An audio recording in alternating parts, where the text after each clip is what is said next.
called my wife asking me, Peter, must you go to everywhere they invite you? And I said, they're Nigerians.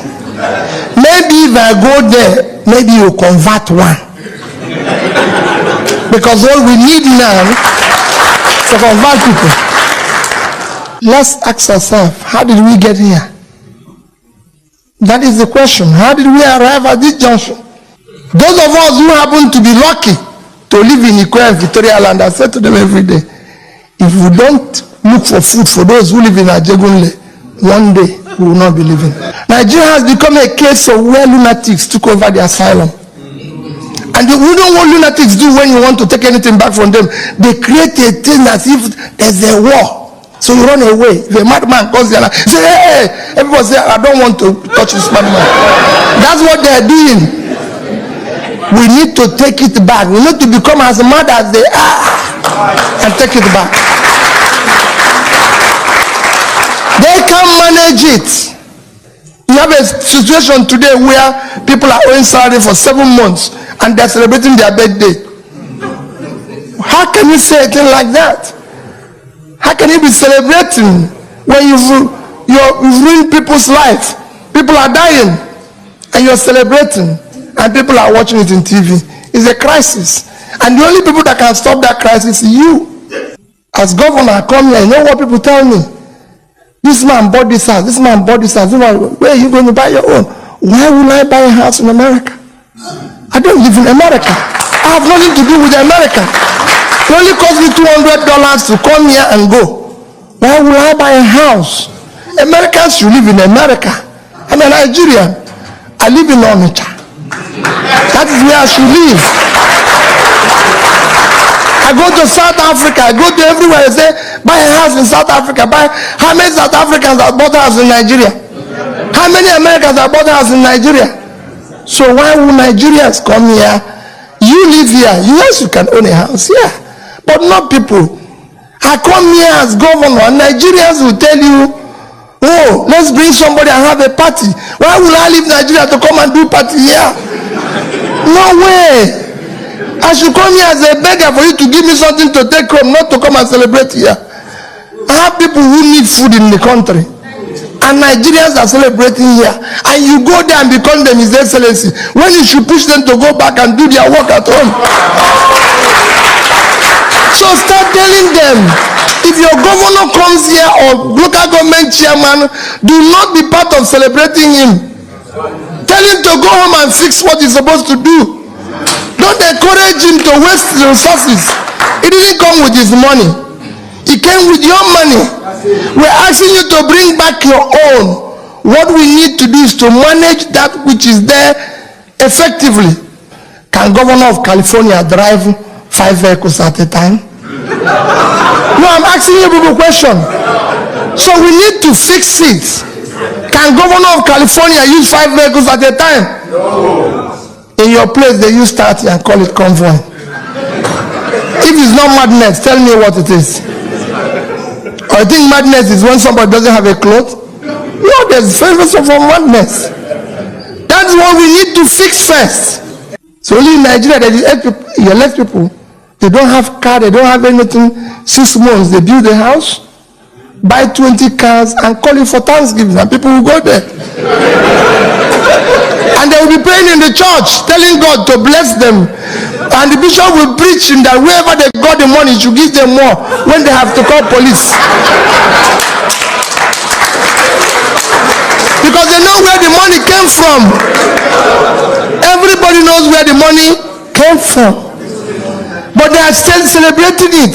He comes to America and buy a house, and they said if you see his house and it's in choice areas, when he's in Washington, they tell you this place, this man owns the house here. In New York, this man owns the house here. With whose money? Let him show you his business. His daytime job that earn that money. Why would Peter Obi come and buy the choice area in Washington when he didn't own it before? A governor built a house that is unbelievable, and they asked, he said, I used to have the money. Why didn't you build it before? Hey, wait a minute. What are you telling us? And you're owing us salary. Even if you had the money before, you would have kept quiet. The rascality must stop. That's what we need to do first. Let's deal with this rascality first. It's when we stop this rascality that we can now. The greatest tragedy your country is facing today is that the managers of the country have never managed anything in their life. If a man has not created wealth or managed anything, he cannot manage public one. You suddenly find somebody who has never seen 1 billion and then throw him and say he's a governor to manage 12. Go and check it all over the world. All lottery winners went bankrupt. Why should governor of Anambra State have a lodge in Abuja? For God's sake, this man doesn't live in Abuja. Why would I have a lodge in Abuja? My predecessor bought it for 800 million. We finished with 200 million, 1 billion, and we are spending about over 10 million every month to keep this house going. I said, no, what are we doing? It's too expensive. I don't live in Abuja. I'm governor of Anambra. I have nothing to do with a lodge in Abuja. We have to shut it down. It doesn't work. And they say we have to use it. We have 15 vehicles. 15 in Abuja. 15 vehicles. So 15 drivers. Doing what? Say, listen, we're not governor of Anambra State. And I have 15 drivers in Abuja. How can this be?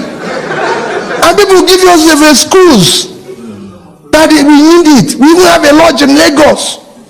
Tell me what type of rascality is this? I said, no, it cannot happen. We have to shut all these things down. We don't need it. Because it doesn't make sense.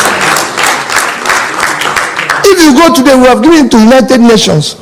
That's where United Nations is since they bombed their place. A year after I came, I said, no. Imagine the amount of money it saves us every year. I can go on and on. Because we had 30 vehicles, we had a fuel dump.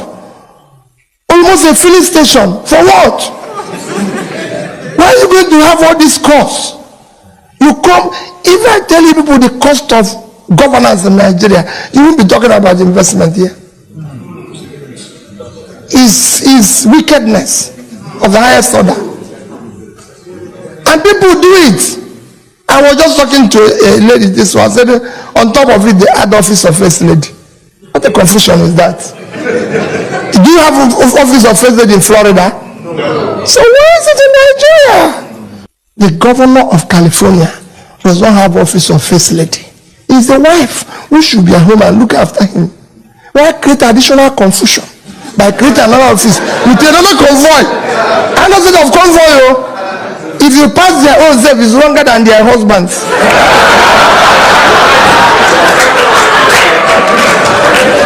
And this is it's not a laughing matter. It's your country. Young man came out here and almost cried how he lost the auntie. Why would he lose the auntie?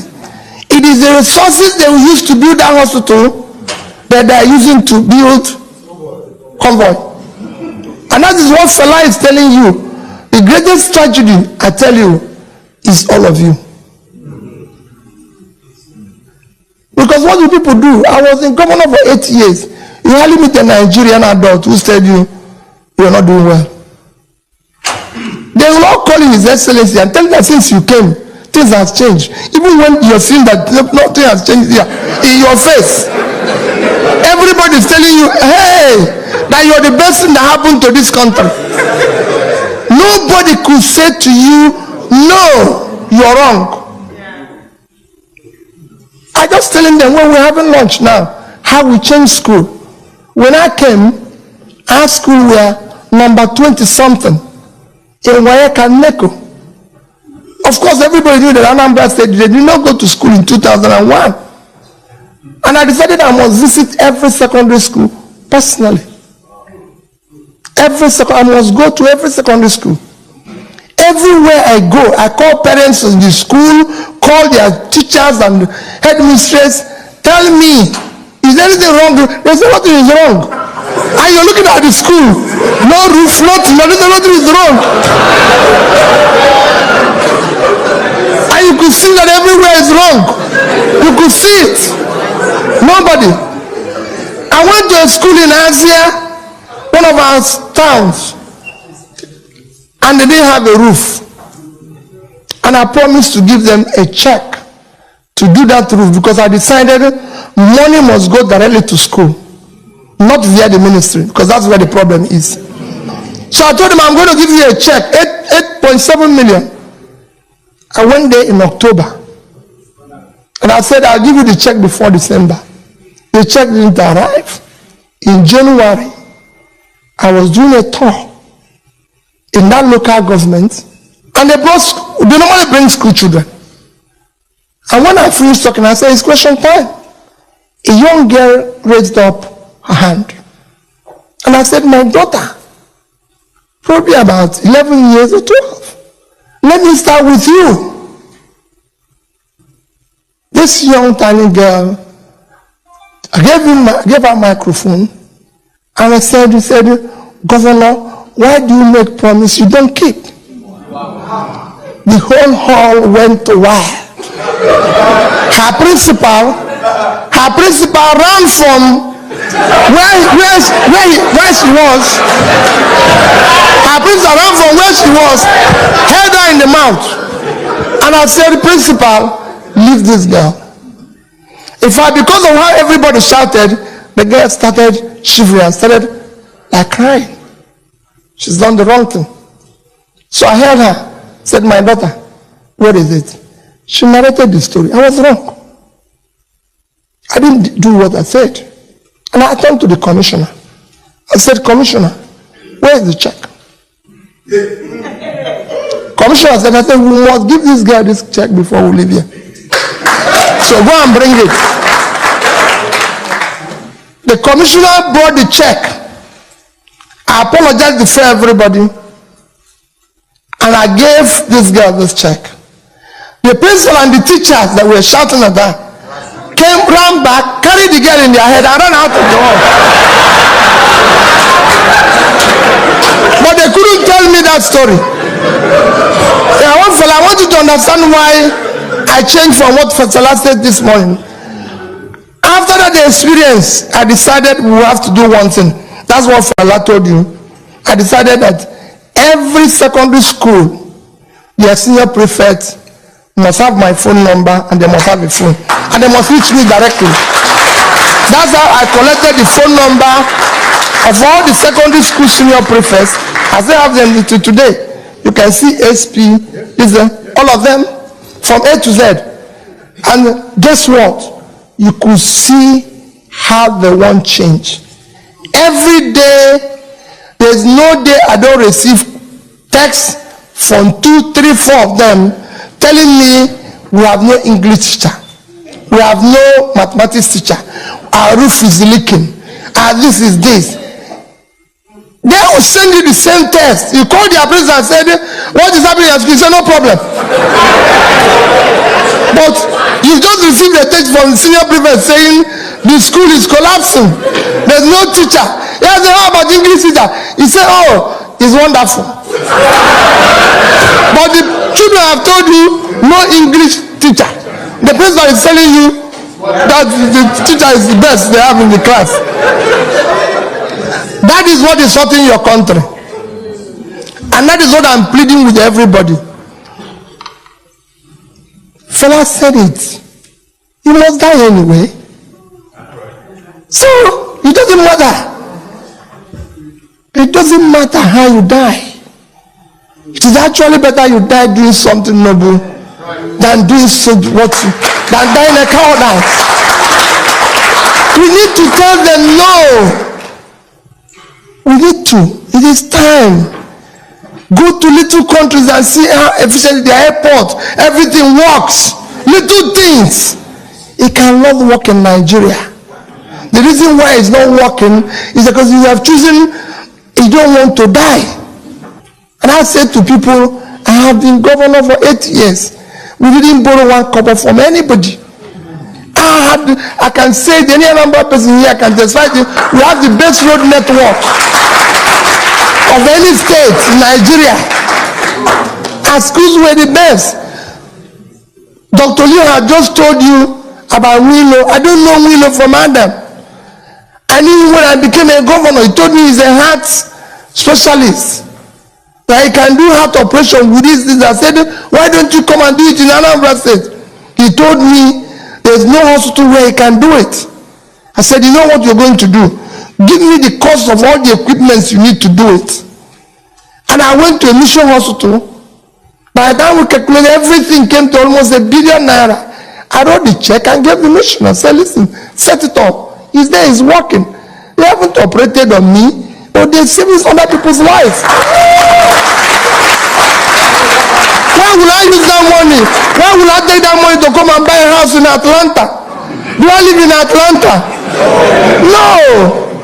If I come to Atlanta, I pay for a hotel and go. This hotel room cannot cost more than $200 a night. I won't even pay if it's more, because I only want to sleep. Now people come here and pay for $2,000 to sleep. If anybody takes $2,000 from me, I will be awake, thinking they're selling my money. Why will I sleep?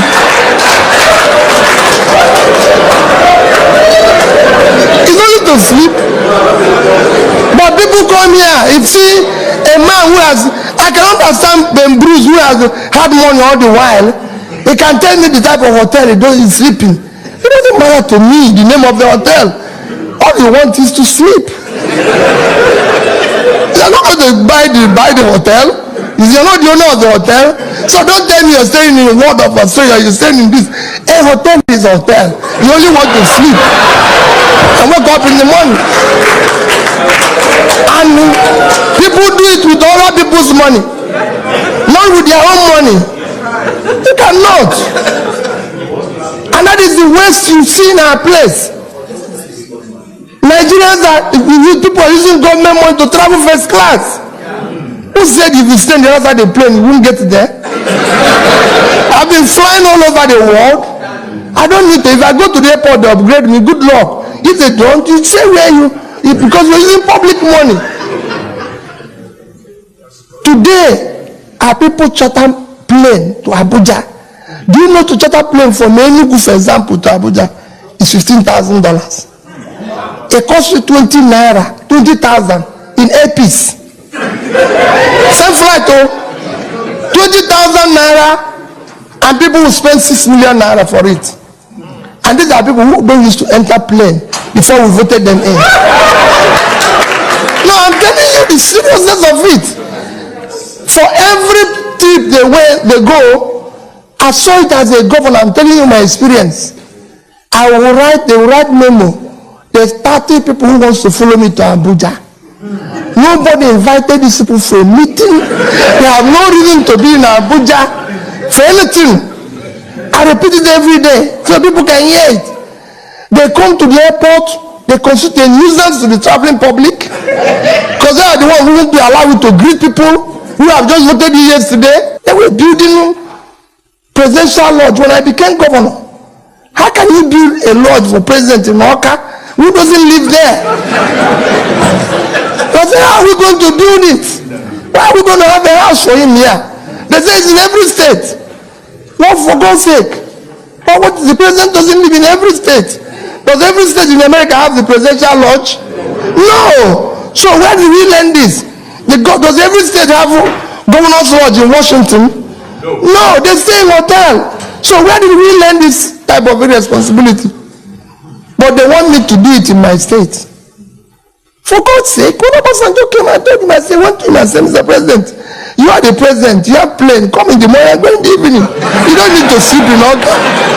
What are you sleeping in Oka to do? No, you just come anywhere you want to go, you go and, but you cannot. He insisted he will sleep. His best friend, he insisted he will sleep. His people said he will sleep. I said, I have no place for you. But since you insist, you come and sleep in my house. Where I sleep and I'll go away and sleep somewhere else. When you go, I'll come back. And that's what they did. That's what they did. It will cost us ₦1 billion to build presidential lodge. But Obasanjo stayed in my own place for 2 nights and it cost me 100,000 in the hotel outside. For those 2 nights he slept there. That's when I will spend 1 billion. Since he came, no other president have been there to sleep. 2006. And I've had a house of 1 billion, maintain it every day, looking after it. When Jonathan wanted to come, I explained it to him. I said, I don't have any place for you to sleep. If you come, you go. Please. You don't need to sleep. You own the whole country.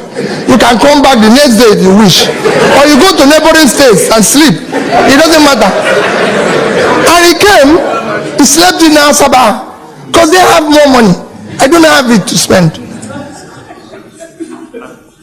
Only in Nigeria, people use bulletproof car and have 40 police. So what is the essence?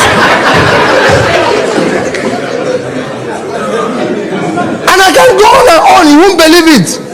Most of your states today have 10 bulletproof cars, 80 million naira each. What for? Nobody wants to kill anybody. Nobody killed me 8 years. Why would they kill you if you're doing the right thing? After all, you live with them. Even if anybody wants to kill you, when you come out of that car, it will kill you. You're not going to live inside it. You don't have a bulletproof body. So, all I'm trying to urge you as I conclude, my dear people, we have a country. The first thing you need to do is to say to yourself, all of us must now question the rascality